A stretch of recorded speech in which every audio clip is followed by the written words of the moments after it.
Hello and welcome back to my channel. If this is your first time here, I'm Nurse Alyssa, and today we're going to be talking about UrgoTul Silver Contact Layer. But first, if you could smash that subscribe button, it would be greatly appreciated as it truly does help my channel. So let's get started. UrgoTul is a non-adhesive polyester mesh containing silver sulfate. It allows exudate to pass through to the secondary dressing as silver ions are released into the wound bed.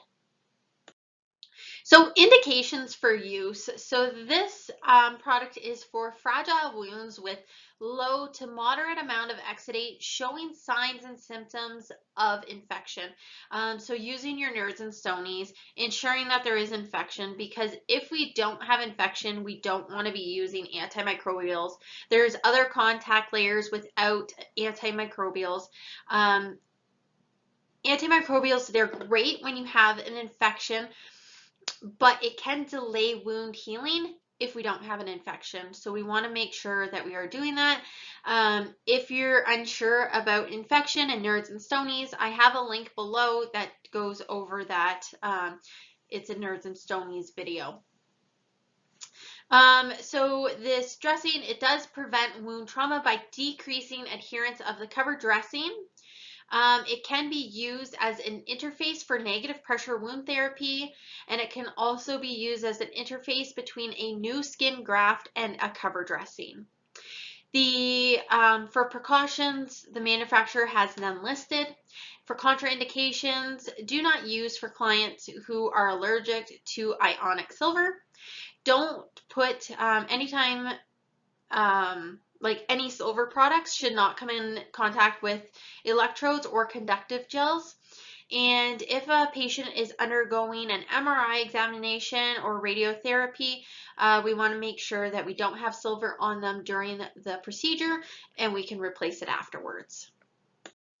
So first we're going to start by cleansing and irrigating the wound with normal saline and then just drying the peri-wound tissue.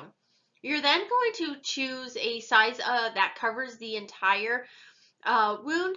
So it can overlap onto the peri-wound or it can be cut to size.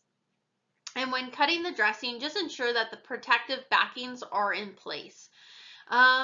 So when you go to apply the dressing, you remove one side of the protective plastic and apply the dressing in a single layer over the wound bed and smooth it into the peri-wound skin.